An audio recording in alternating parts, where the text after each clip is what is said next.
किसानों के समर्थन में मेघालय के गवर्नर। एमएसपी पर कानूनी तौर पे उसको मान्यता दे दो, सारा मामला मेरी जिम्मेवारी है, मैं नहीं बंटवा दूंगा। सत्यपाल मलिक बोले, सरकार एमएसपी की कानूनी गारंटी दे। अगर एमएसपी को कानूनी मान्यता दे देंगे तो इन कानूनों में तो जो संशोधन चाहते हैं किसान दे देंगे, सरकार तैयार है, मामला खत्म हो जाएगा। मेघालय के राज्यपाल सत्यपाल मलिक खेती कानूनों का विरोध कर रहे किसानों के समर्थन में आ गए हैं।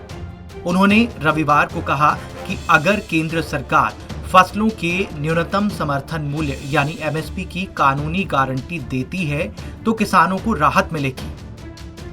मलिक ने प्रधानमंत्री नरेंद्र मोदी और गृह मंत्री अमित शाह से अपील की है कि किसानों का अपमान ना किया जाए। मलिक ने अपने गृह जिले बागपत में ये बातें कही। देश में किसानों के हालात खराब बताते हुए मलिक ने कहा कि वो हर दिन गरीब हो रहे हैं, जबकि सरकारी अधिकारी और कर्मचारियों का वेतन हर 3 साल के बाद बढ़ जाता है। एक किसान जो बोता है वो सस्ता होता है और वो जो भी खरीदता है वो महंगा। अब भी कल मैं एक बहुत बड़े जर्नलिस्ट से मिलके आया हूँ जो प्रधानमंत्री के बहुत अच्छे दोस्त हैं, और मैंने उन्हें कहा कि भाई मैं तो कोशिश कर ली, अब तुम उनको समझाओ ये गलत रास्ता है। किसानों को दबा के यहाँ से भेजना, अपमानित करके दिल्ली से भेजना, पहले तो ये जाएंगे, ये जाने को नहीं आए दिल्ली में, दूसरे चले गए तो ये 300 बरस भूलेंगे नहीं। लिहाजा इनको कुछ देके, एक चीज है, ज्यादा करना भी नहीं है, सिर्फ एमएसपी पर कानूनी तौर पे उसको मान्यता दे दो, सारा मामला मेरी जिम्मेवारी है, मैं नहीं बंटवा दूंगा। अगर एमएसपी को कानूनी मान्यता दे देंगे तो इन कानूनों में तो जो संशोधन चाहते हैं किसान दे देंगे, सरकार तैयार है, मामला खत्म हो जाएगा।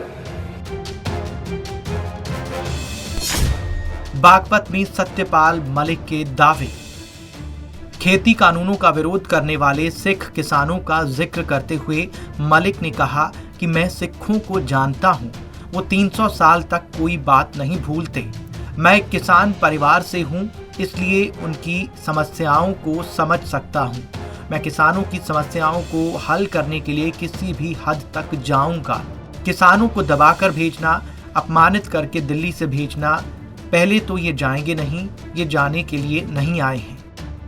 गवर्नर को चुप रहना पड़ता है, सिर्फ दस्तखत करने पड़ते हैं, किसी बात पर बोलना नहीं पड़ता। मैं जरूर बोलता हूं, किसानों के मामले में मैंने देखा कि क्या क्या हो रहा है। तब मैंने पीएम नरेंद्र मोदी और गृह मंत्री अमित शाह दोनों से कहा कि मेरी 2 प्रार्थनाएं हैं। एक कि इन्हें दिल्ली से खाली हाथ नहीं भेजना है, दूसरा इनके ऊपर बल प्रयोग नहीं करना है।